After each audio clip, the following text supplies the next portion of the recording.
So without further ado, I will kick off.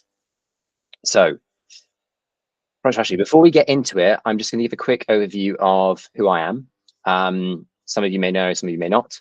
So I've been in product management for 10, 12 years now. One of the first companies I worked at was Wooga, the games company in Berlin. And that was sort of where I got a lot of my early training, what it meant to be a product manager. From there, I went to Rocket Internet, the company builder, and built a bunch of different marketplaces and got involved in early stage companies. And that was a tremendous sort of learning experience for me. Then I got my first leadership role at Depop, where I was director of product. I was leading the product team from just after their Series B through till about 10 months before they got bought by Etsy. I then moved over to FutureLearn in, what's this, like 2021 sort of time. That was my first CPO role. So at FutureLearn, I was running product design, delivery, engineering, and community support. And then I was at Job and Talent, which is a Spanish unicorn that does staffing for blue collar workers in 2022. So there I was managing product and design and community support. But about a year ago, I left sort of my career in the scale-up world to set up Hustle Badger, which provides practical advice for product managers. And I'm guessing a lot of you know me through Hustle Badger and through the content that we produce. So this is sort of some of our content. And if it's of interest, you can find a lot more content from Hustle Badger on the website. So enough about me. Let's talk about strategy. So firstly, what is strategy? I like to think of strategy as simply what you will work on and why. So it's a plan of action that you can tell everyone about, which is both effective, as in it's higher impact than the average thing that you could work on. You've picked some areas that you're going to work on because they are going to give you better returns than others. But also, they are the actions that you've picked are coherent, as in they are mutually reinforcing. So you get a sort of 1 + 1 = 3 effect, where when you do things that make sense together, you get an even better outcome. So for example, if you invest in your onboarding funnel and you invest in your paid marketing, for example, then you might get a better impact than if you just invested in one of those or independently, or if you invested in your onboarding and then your, I don't know, your checkout screen, for example, because those two things are related. So that's just kind of to set the scene and what we'll be talking about. And broadly, high level, when we talk about a strategy, then typically what you're doing is you're producing something a bit like this. So you've defined what your objective is, and we'll talk a bit about how we define objective at the top. And then you've defined, a few pillars of work, and that's typically 3 to 4, 3 to 5 in a company. And under each of those pillars, you've then got a series of initiatives or features that you're going to build. So you're saying, hey, out of all the things that we could possibly go and build, we're going to focus on these themes, these pillars, and that by focusing on those things, we believe we'll reach our objective. Often, particularly if you're running a single team, what you'll do is, a tree like the one that I've just shown you, which has 3 or 4 pillars, that might cover you for a whole year or even longer. And actually, what you might be working on any one sort of particular sprint is going to be something like this. So it's going to be, you'll be working on a single pillar and a couple of things within that pillar. And the ones that are sort of whited out here, those will be things that you'll come onto in future quarters. So really, like, strategy is you want to be as focused as possible. Like that, almost obviously, like the fewer things that you focus on, the more time you have to spend on those things, the more focused you can be, the fewer switching costs you have, and therefore the more progress you can make. So if you've already selected a group of high impact things that you can do, by spending as much time on them as possible, you can maximize the impact that you have overall. So something to bear in mind is that, you know, this kind of structure works really at any scale. You'll see a similar pattern whether you're talking about a company that has multiple teams in, or you're talking about a single team that's working on a problem. And, you know, if you had a company, so this example company has very neat 3 tribes, each with 3 teams in, you can see that they effectively form the same shape as you have at the team level. So the company effectively allocates, you know, 1 tribe to each of 3 areas. Probably each tribe has a problem space that's going after, and divides that into 3 different parts that a team is going to. And then each team divides its time between 3 different pillars, and spends time on those things. So this shape, this, you know, call it a tree, call it a pyramid, you know, it works at almost any scale. In my mind, when I think about it, there's 7 sort of key steps to developing a strategy, and we will run through each of these in a little bit more detail. So firstly, you need to develop your objective. Secondly, you need to understand who your users are and what needs they have. Third thing to do is to understand what your superpowers are, so what you can do better than anyone else. Fourth is to set a vision. So this is, you know, what you think the future will look like, where you're going over the next 2 or 3 years. Once you've done that, you can then look at defining these pillars that we've been talking about. So what are the main themes of work that are gonna take you from where you are now to where you want to be? You can then check that the pillars you've identified actually will result in the impact that you want to get. So the, you know, when you do all your pillars, they will add up to the objective. And then you can figure out what are the actual initiatives that fall into each of those pillars.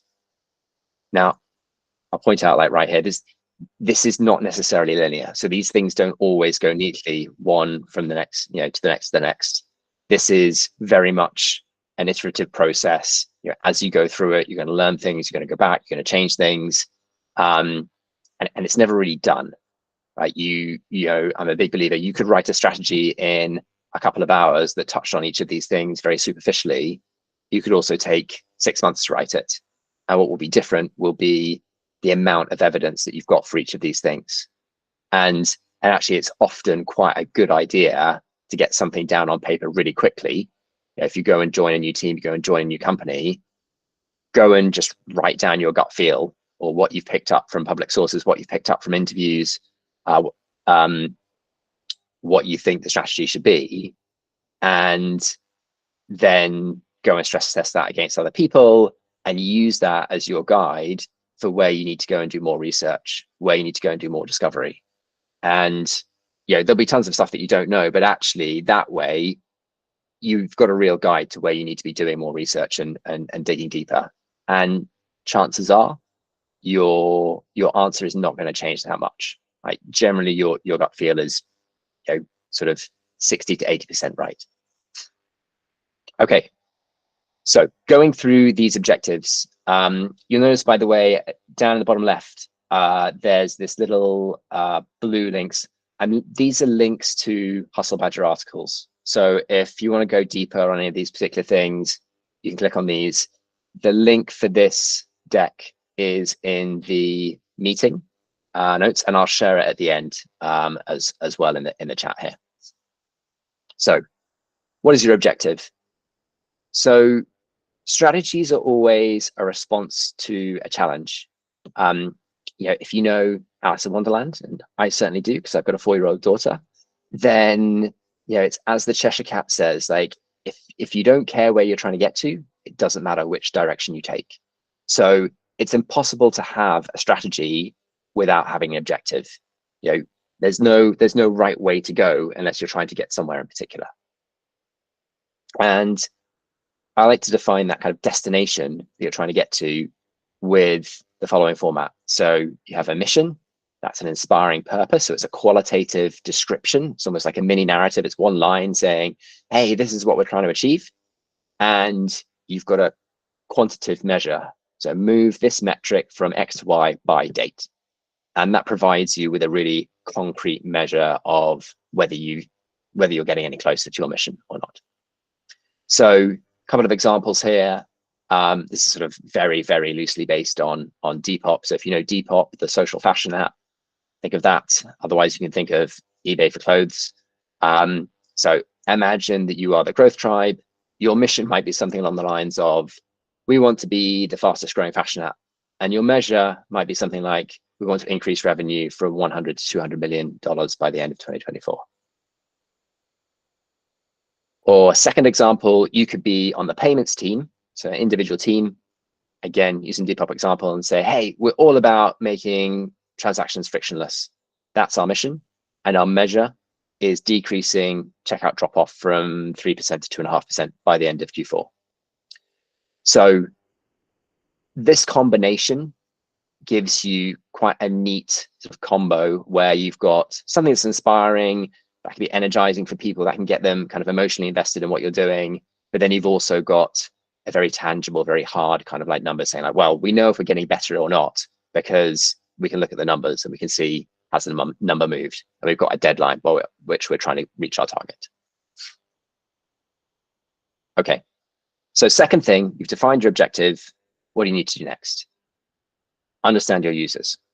And there are two tools that I find super useful for doing this.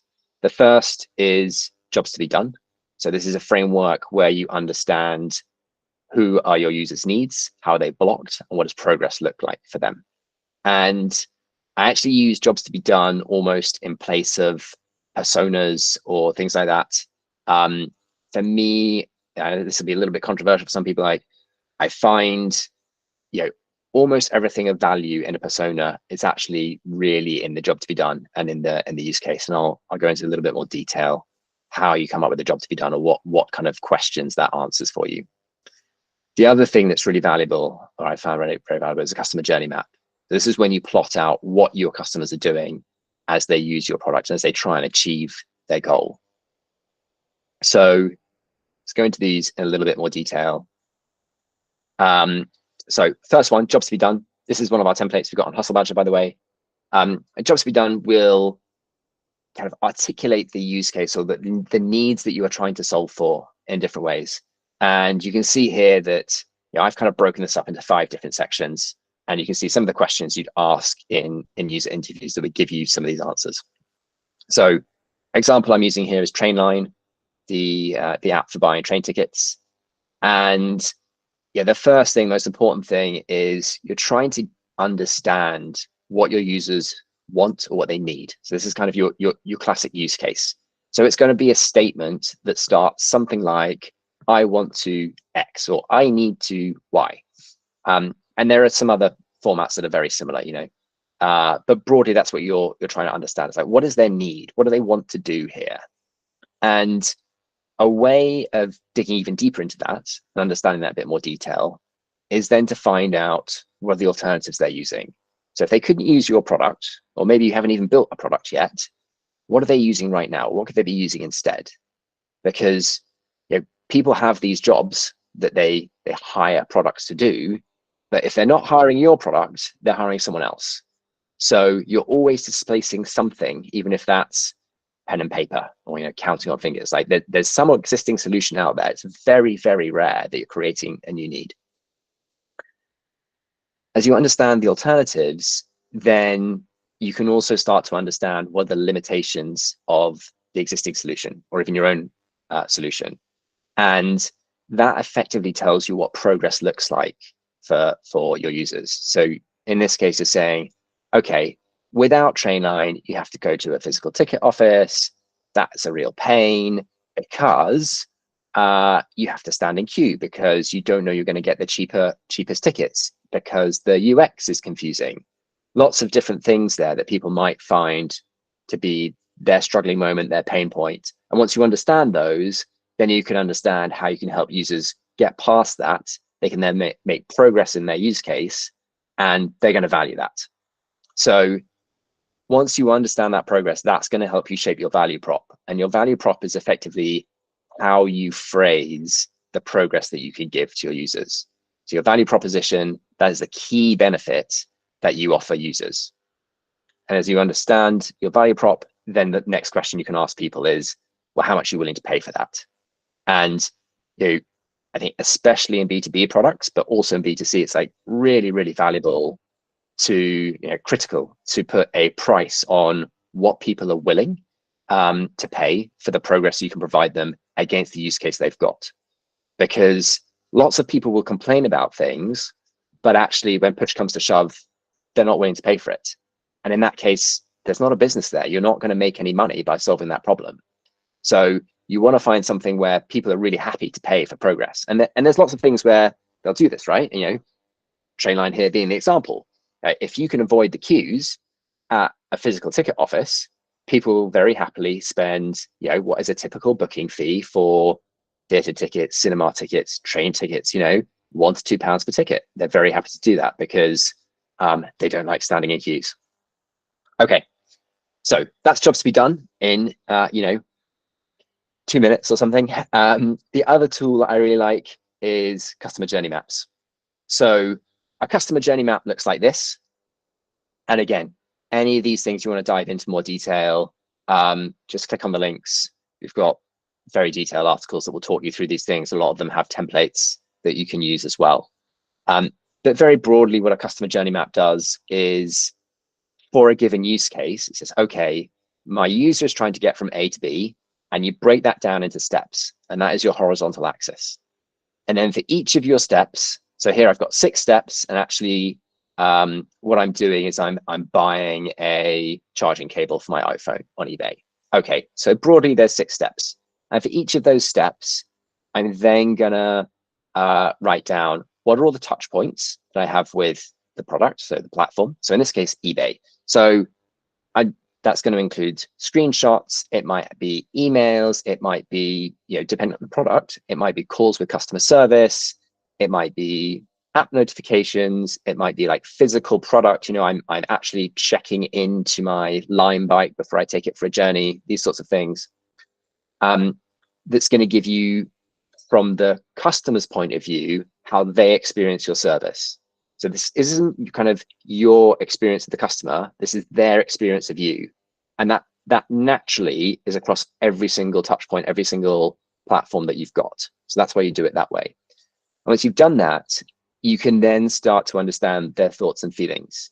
So again, this is something you can probably have a bit of a gut feel of when just by going through the process yourself. But ideally, you're going to go and speak to a bunch of customers. You're going to have even surveys or quantified measures of understanding how do they feel at each of these points.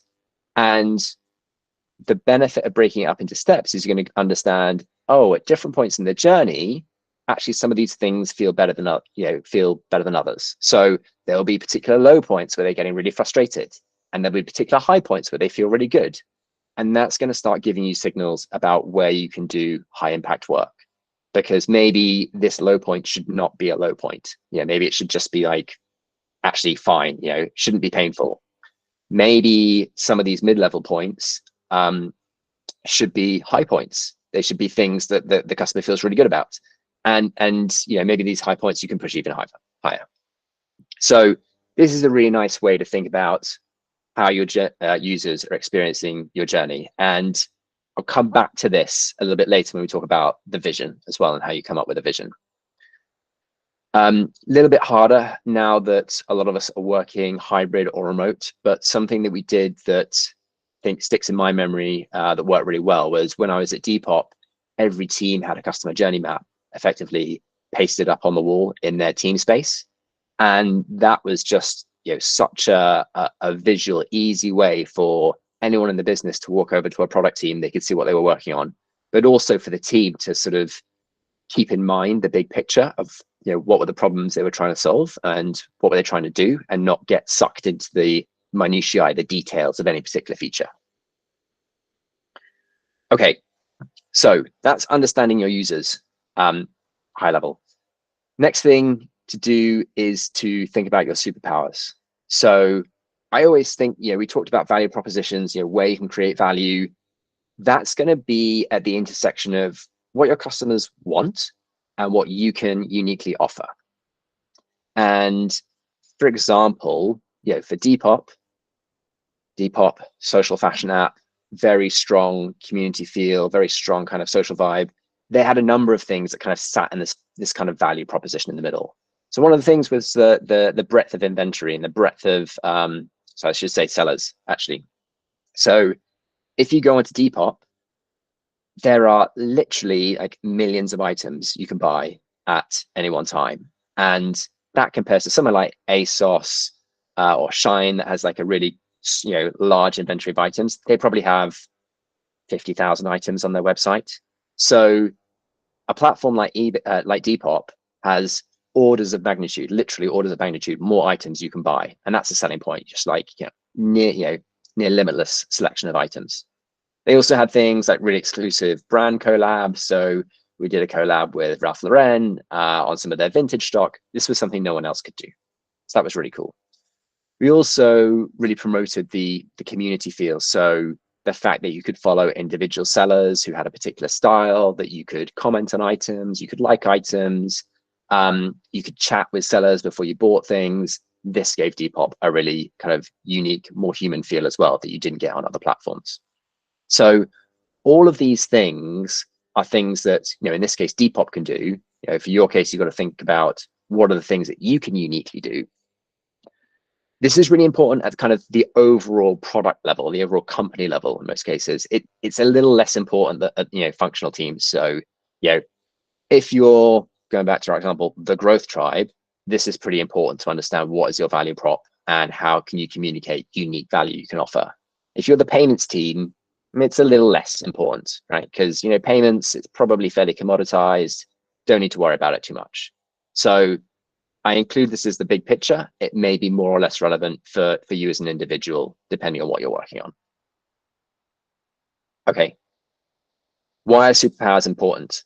I just wanted to go a little bit deeper on this. So there's a quote from Gibson Biddle, who used to be VP of product at Netflix, which I love, and it's going to be very, very influential for me. And he talks about, how will your product delight customers in hard to copy, margin enhancing ways? And those three things really go together. It's only by being hard to copy, having these kind of unique selling points, that you can delight your customers and that you can enhance your margin. And to kind of give you a counter example to prove that point, imagine you're selling cardboard boxes on Amazon. So anyone can copy like cardboard boxes, basically, like very easy to sell, very commoditized product. If everyone's selling the same thing, customers are not going to pick your cardboard boxes over anyone else because there is nothing different. Like maybe you think up some new flaps or something or a new design on, and people can copy that very quickly, and they will. And therefore, customers are just going to accept that commodity as like what you get. They're not going to be impressed that you've got something different from everyone else. But also, they're going to make a selection. Your customers are going to make their selection broadly on price. And so that's going to drive prices down, but also what they see and what they hear about. So people who spend more on marketing are going to capture more market share. So those two forces, pushing prices down and pushing marketing costs up, mean that actually you're going to end up with very, very thin margins and just not going to make a lot of money. And as a digital product, that is not where you want to be at all. So a lot of great digital products, manage to maintain 30 to 40% net margin. And traditional businesses, like you look at like Tesco or even ASOS is struggling at the moment because they don't really have a competitive advantage anymore. These companies are making single digit, 2-3% net margins. So that is the difference. And then that obviously kind of affects the valuation, the growth rate, a lot of other things. So that's why kind of having something that you can do is really important. Right, number 4. So 4 out of 7. What's your vision? Your vision is this sort of image of or kind of visualization of what the future looks like. And that's really important because it allows you to do 2 things. It allows you to inspire greatness in others and align where you're going. And the analogy I really like here is it's called the parable of the bricklayers. So a man comes along and he meets 3 bricklayers and he asks them what they're doing. And the first one says, I'm a bricklayer. I work hard to feed my family. Great. The second man says, I'm a builder. I'm putting the bricks here to build this wall. The third man says, I'm a cathedral builder. I'm putting the bricks here to make this glorious cathedral.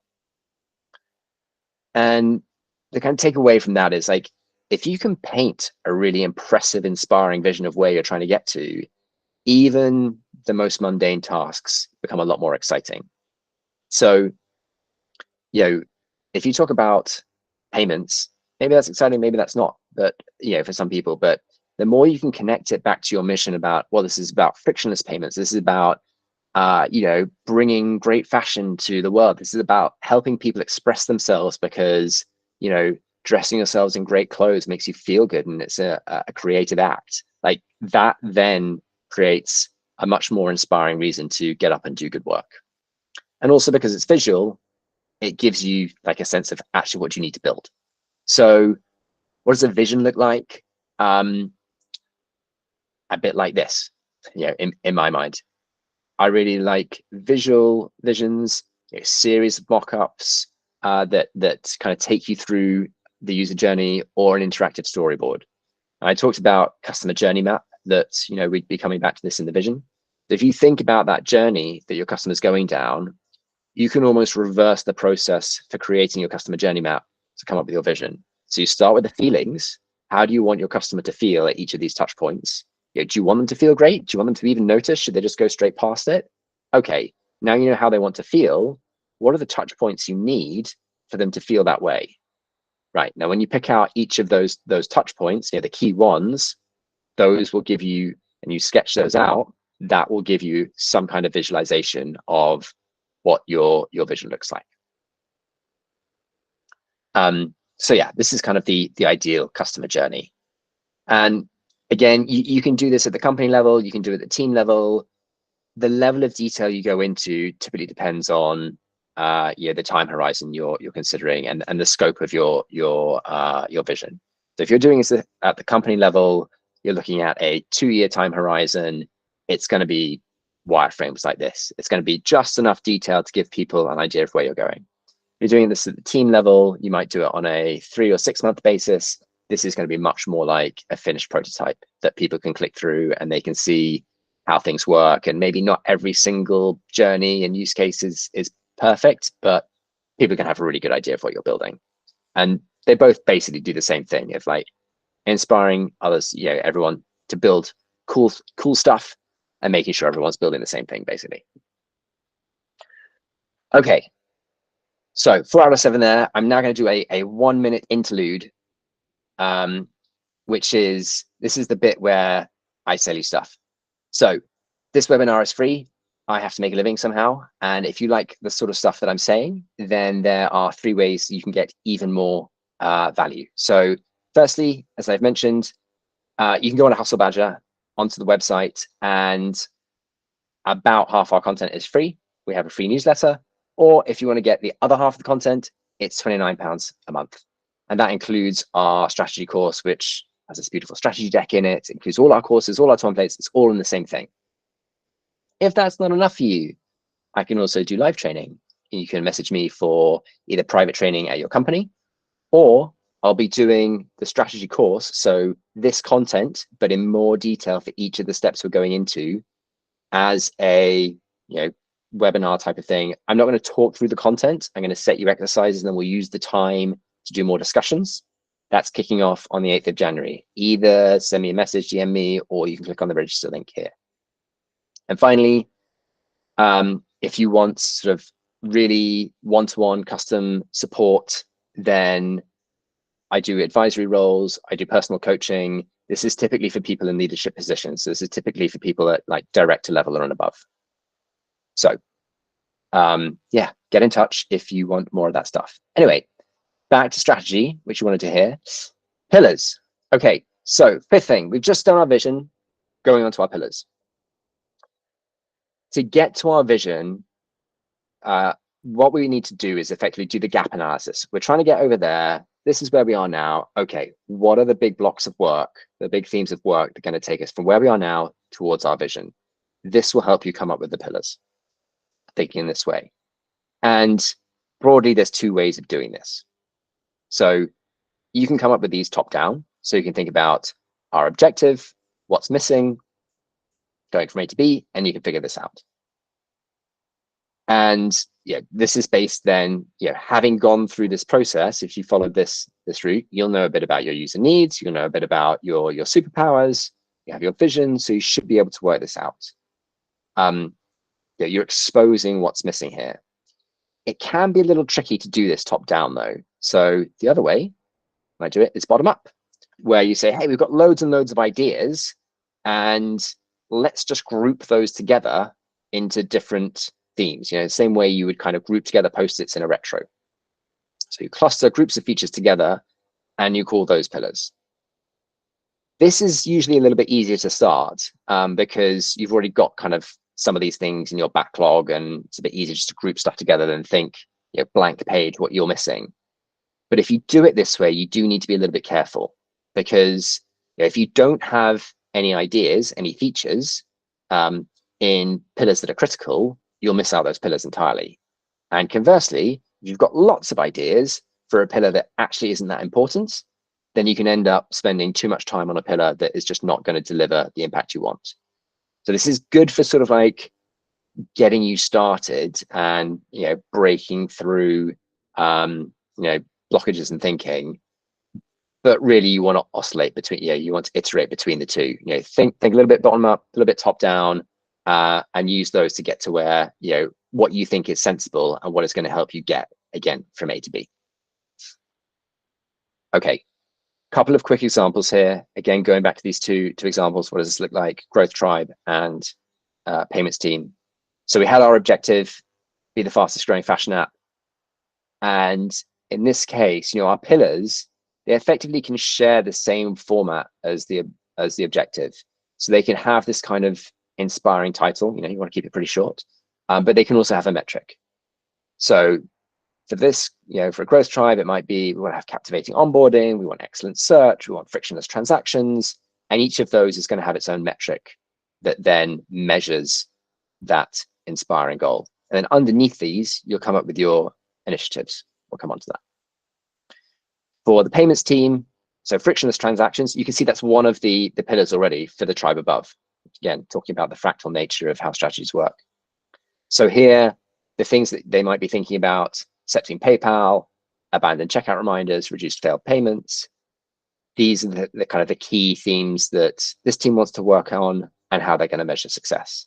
And you should have a strong conviction here that if you move these metrics as described, you will actually get this metric here to move in the way that you've stated. So if we can accept PayPal, and if we reduce abandoned checkouts by 20% to 15%, and if we reduce our failed payments, then our overall our checkout drop off should decrease from 30 to 22%. So these should be drivers of this one. And that's really what you do in step 6. Like, as you get your pillars in place, you want to sense check that the impact you think each of those pillars can deliver adds up to the overall objective.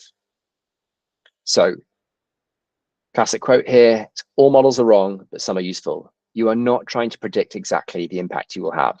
This is not possible. What you're trying to do is give yourself a mental model, a tool that sense checks you're not doing something really stupid. So what you're going to do is first, in words almost qualitatively describe, hey, if we change this feature, we'd expect this metric and this metric to change. And if we change those ones, then we expect that to affect these other ones higher up the funnel. And that will then lead onto this, and that will then lead onto this, and that will make our overall objective metric move. So here you can see there's a worked example. This one's for Strava. Again, this is a template you can get off Hustle Badger, and it shows you, okay, if I've got this many downloads and I've got this many registrations, therefore, then what is the number of people who are kind of recording a single activity in 7 days, 3 activities in 3 weeks, and then converting. For each of the numbers that you put in here, ideally you've got data. For your baselines, ideally you've got data, so you can see what things are really. And for your targets, as you kind of try and calculate your uplift, what you're going to think about is two things. Like, firstly, have you worked on this this area of the app before? Have you done this sort of thing before? If so, what kind of change did you see before?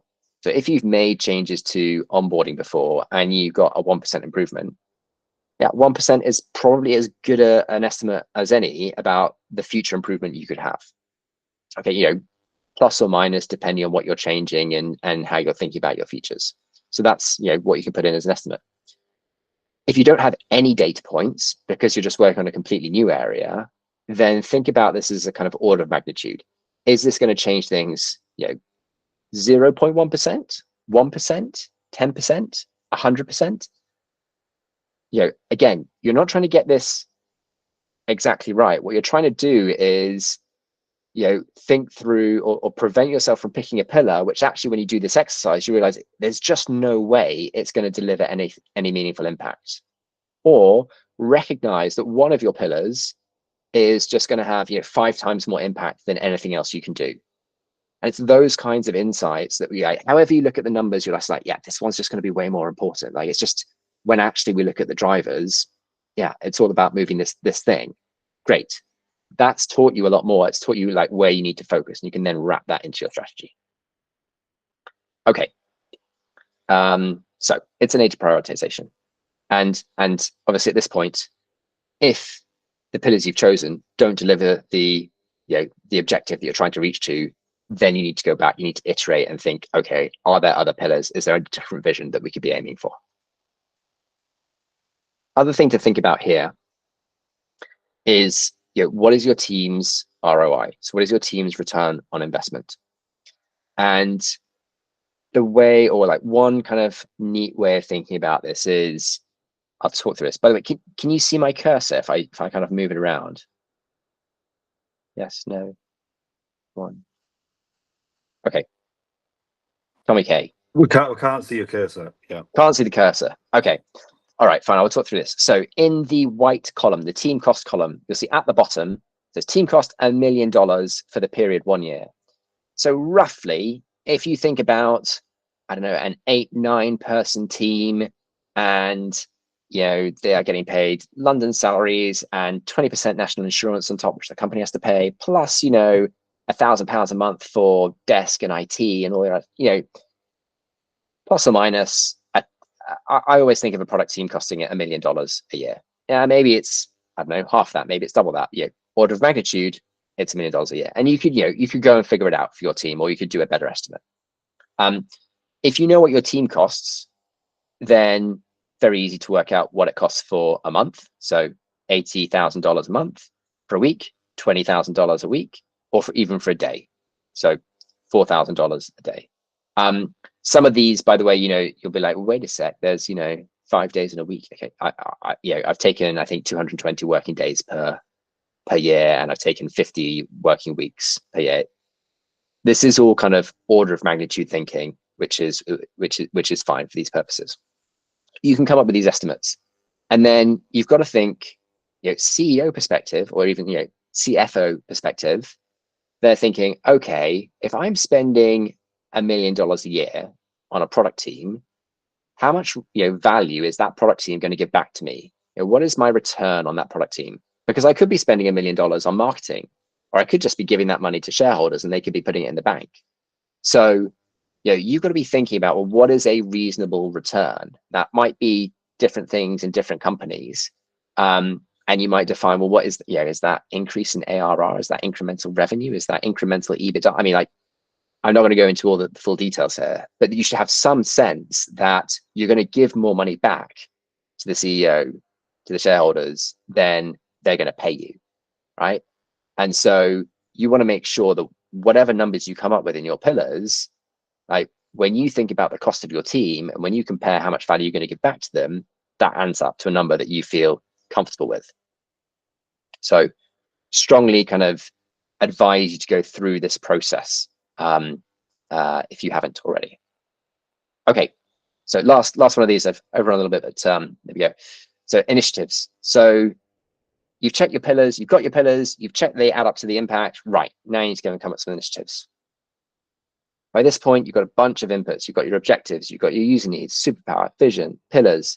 To that, I would add, what are other companies building, and not just direct competitors, like other companies in different spaces. Go and look at how people are solving problems. That's not to copy them, it's just to get inspired by how people are solving different problems. Creativity loves constraints. You've constrained people by the pillars. You say, hey, these are the problems we want to focus on. These are the pillars we're trying to get to. This is where we're going with our vision. What can we build to solve these problems? This is where you go and have a nice brainstorming session. You stick stuff up on the wall. You do your dot voting, whatever, prioritization, and this turns into your backlog. So from all the ideas you come up with, you can then think a bit more rigorously about how do you prioritize these. You start building things. As you build and you ship stuff, you then learn more. And from there, you adapt. You kind of go back through, revise your strategy, you revise your prioritization of your features, and on you go. And that's it, basically. So that's kind of the summary then of what a strategy looks like. So 7 steps: you start with the objective, you figure out what is your definition of success. You then go and figure out what are your users, like what are their needs, what do they need? Your superpowers, how can you solve those needs in really unique ways? From that, you then figure out what does your vision look like? What is the future you're building? And then you go on to number 5, your pillars. How do you get from where you are now to that vision of the future you're trying to build? You sense check that your pillars are going to give you the objective that you want. They're going to give you the results that you want. And then you figure out, actually, what does that mean? What do you need to build, day by day, week by week, to make those, to fit those pillars. Altogether, it's going to look something like this tree or this pyramid. But, it'll also be expressed in your roadmap, in backlogs. They're all then effectively different ways of showing this same thing. So, as I mentioned, tons of articles here on Hustle Badger. If you want to dive deeper, let me just pull out the URL for that now, and I will stick it in the chat. Oh, there we go. So that is the deck. You can dive in there. Please let me know if you don't have any problems. And now Q&A. Question time.